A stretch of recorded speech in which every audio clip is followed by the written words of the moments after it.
Buy the merch? Yes? Okay, perfect. Dungeons & Dragons is a gaming monolith. For nearly 50 years, the tabletop game format has existed and been played by tens, probably hundreds of millions of people.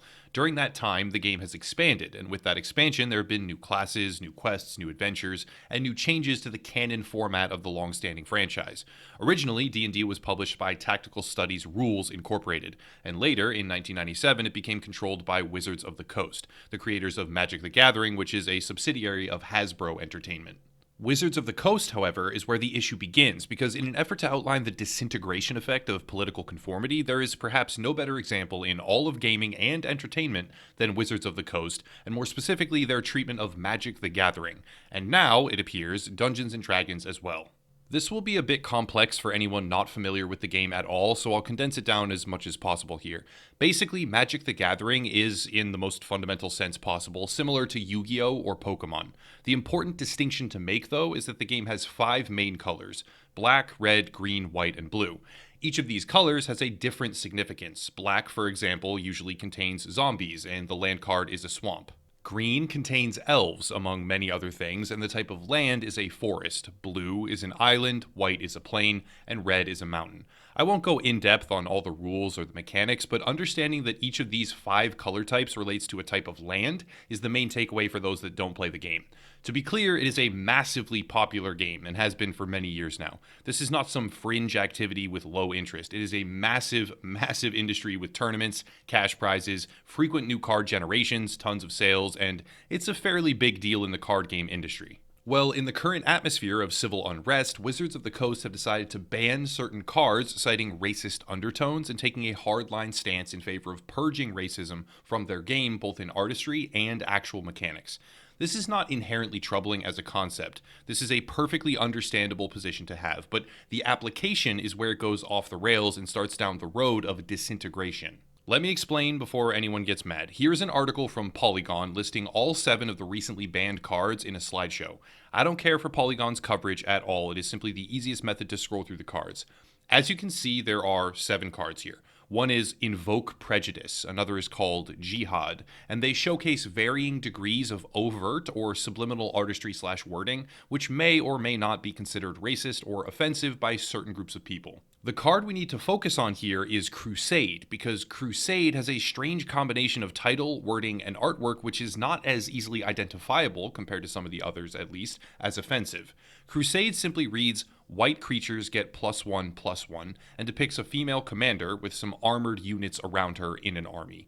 This card is now banned, with its artwork stricken from the official website card database for being racist, because awarding white creatures +1/+1 while being titled Crusade is apparently a bridge too far and crosses a line in the sand between acceptable and unacceptable. This matters, and it matters a lot, because white is not a racial moniker in the game. It is a regional identifier tied to planes, and the scope of creature spells and other card mechanics contained within the entirety of white as a subcategory is extremely large. Here is the issue. Here it is. When you review the massive database of all the cards in existence through the lens of Crusade, which awards white creatures +1/+1 being offensive and ban-worthy, not just offensive, things start to make almost no sense at all. There are hundreds of different examples, but I'll just pick a few here. A card like White Knight, which has protection from black. Again, these are not racial monikers inherently. However, if awarding white creatures a stat bonus is racist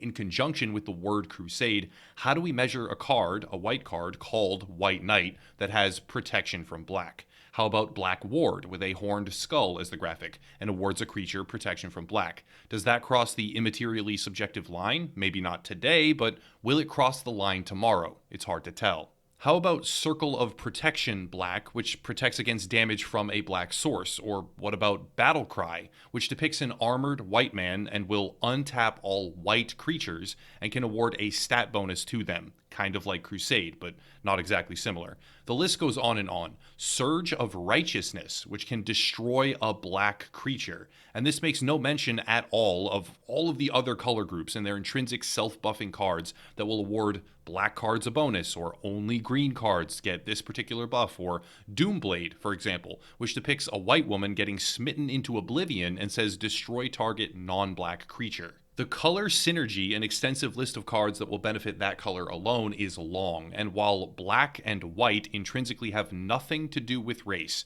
they really don't, banning certain cards when there are dozens of others, hundreds even, across the entire scope of the game, which will then, by the same metrics, be considered racist, if some of them are, such as Crusade, is a step down the road of complex regulations that will always contradict themselves. I am not directly opposed to regulation. Oftentimes, a card that is too strong will get banned in certain draft formats or whatever, but when you apply an unbelievably subjective lens to the possibly internalized impressions a player might have when viewing a stat bonus or a title, more so the artwork, it can be reasonably explained or articulated sometimes, I guess, but when it is simply a title and a stat combination, the precedent being set cannot actually be adhered to without going down the road of literal disintegration. Because when you start to enforce these new ban policies more widely, if they choose to do that, if there are complaints or new interpretations through the modern eye and the modern societal lens of what is and is not offensive, which happens constantly in today's reality of dynamic and evolving definitions, you begin to not only move the goalpost, that's been happening forever, it really has. You take the goal away entirely and just start kicking the ball at thin air. All of this finally leads us back to Dungeons & Dragons, also published by Wizards of the Coast, because recently there has been a step towards discontinuing the word race from the character creation process. For those unfamiliar, Dungeons & Dragons has many unique races and species to choose from when you pick a character. This is also not the only application for the term race in fantasy gaming, seeing as almost every game to exist in history, if awarding numerous character archetype choices, will call them races, but for today it matters because Dungeons & Dragons and its publisher, Wizards of the Coast, has detailed that they want to phase out the word and took suggestions from the community for a replacement. Now, from a technical perspective, this is not wrong. It really isn't. As a totally disconnected but somewhat easier example, we can think of a game like Skyrim, where there were races, such as the Bretons or the Nords, but there were also the Khajiit. I don't know how you actually say that, the cat people. They were basically just cat humanoids, and they definitely seemed like a unique species. To say that many of the races in Dungeons & Dragons are actually different species, or kin, or any other word that they want to use is not wrong. It absolutely isn't. But when you take a game that has grown and expanded for almost 50 years and suddenly apply new politically correct filters to its infrastructure based on modern social trends and really nothing else, is a step down the road of disintegrating the structure. Here is a really simple example, about as simple as it could possibly be, and obviously not a one-to-one comparison, but hopefully it will illustrate the direction. Destiny and Destiny 2 are wildly popular games that feature gear progression and character growth. In Destiny, the original, as you acquire new powerful items, your light level would increase, which was just a number identifying how strong you were. But in Destiny 2, it was not called light anymore, it was suddenly called power level. This caused the most minor confusion for people, but it absolutely did cause confusion, however small. Some players still just said light anyways because that's what it used to be. Some would, for a split second, admittedly, be confused when you tried to discuss power level, and the seemingly arbitrary change showed on a perfect small scale how changing things, such as what is and is not acceptable in a game, what is and is not considered offensive or is banned, or even what things are named, can cause confusion. Now imagine if those changes were less structured, much less structured. Instead of just a name change, it's a totally unpredictable wave of content bans that happen as a knee-jerk reaction to activist outrage in totally unrelated areas of society. Imagine if cards are just banned suddenly because someone felt offended by certain word combinations, or that the creation process in some Dungeons & Dragons campaigns will now diverge from the term race entirely in favor of something else completely different. Not only that, but there are changes being made to the cultural lore of Orcs and Drow, two of the species, I guess I'll call them now, from the Dungeons & Dragons universe. These changes are being made alongside articles like this one, which call Orcs a racist stereotype and say that they are problematic. Man, they love that word. They really do love that word. Orcs are being read into as a prejudicial depiction of a certain race. And as a side note, I would sincerely ask that anyone who sees a green orc and thinks, well, that savage archetype must be indicative of this particular racial group, yeah, they might be the ones with an underlying prejudice to examine, if they even are making that connection. Players do not go into an MMORPG or a D&D character creation round assigning an attachment to these races that they see, as if they represent the real world. They don't see an orc and think, well, that must be those people, or an elf and think, that's definitely a certain ethnicity from my actual life and world, and I should modify my real-world behavior towards those people because the Dungeons & Dragons lore says one is savage and the other one is smart. It's actual delusion, it really is. But the problem is that when you believe in that delusion, you truly believe it, and you make changes in video games or tabletop games to fight that phantasmic mental image, you only serve to undermine and disintegrate the structure those games currently have. The concept of a slightly lesser, brutally savage society or group, regardless of fantasy or science fiction setting, will probably be considered racist by this new age of politically correct social arbiters.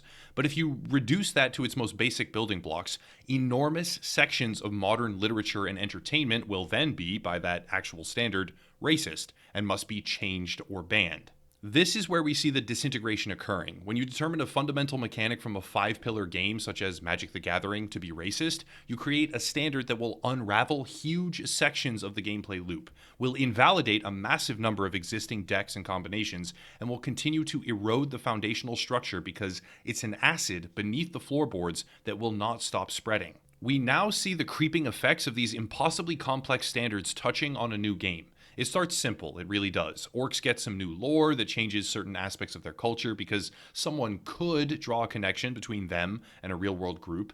Then other savage species or groups do as well. Then the villains can't be depicted in the artwork with certain skin colors or tones. Then the villains can't have certain names. Then they can't actually be shown as evil at all. And then extending this to its logical conclusion, because this actually is where it ends up, everyone is a gray blob and is equally uninteresting because differences inherently can be seen by individual perspectives as superior or inferior, and controlling those individual perspectives is completely impossible. It's like if you make a frying pan, you manufacture a frying pan and sell it to the people. Some people burn themselves on it because they're dumb, so you make the handle longer to help them. A few people still burn themselves, so you use new rubber and new metal to just try and mitigate that. Some people still get burned, so you put a safety shield on it or something like that. Some idiots still get burned, so you ramp up the size of the shield. And some random, mentally deficient moron somehow still puts his hand directly on the hot metal. And the cycle never ends. So ultimately, to prevent everyone from getting burned, to truly make sure and prevent that possibility, or to prevent, in this case, the immutable reality that someone might get offended, you have to just stop making the frying pan. Because you can never make it impossible for someone to screw up or to get offended or anything like that. And to even try is an affront to creativity and free expression. What we see now is the very first indications of this process percolating through Dungeons & Dragons. It is already moving through Magic the Gathering and will continue in other games and industries as well, until we accurately identify what is truly being pursued here, and that is the elimination of possible offenses. Dungeons & Dragons is phasing out racist terminology, and no one in the community, the true community, even associates these things with race or perceives them to be an issue at all. Magic the Gathering is setting the precedent that colors can be tied to actual racial identity in the real world, and this kind of connection cannot be undone. The bell cannot be unrung, because once you make it clear that orcs are actually these people, and white or black in Magic means your skin color in the real world, you open Pandora's box, and you create a standard that can be applied at will with precedent that they have set to all races, cultures, species, colors, and mechanics that you didn't even speak about. In the end, you disintegrate the stability of your game, and it's sad to see that wave cresting over the Magic and Dungeons & Dragons communities. But that's it. If you want to support, there are links down below. Patreon just lost a really big lawsuit, so I'm making a big effort right now to diverge away from that and also cut any reliance on YouTube ad revenue because demonetization and unpredictability, etc. So I have linked a new UE community down below, and it's called Locals. I post my scripts there from videos, including this one, sometimes even before the video actually goes live. I conduct topic polls so people have some influence over the coverage. I give discounts, etc. So please consider checking that out, but I'll cut it there and stop rambling. As always, thank you all for watching, and have a nice night.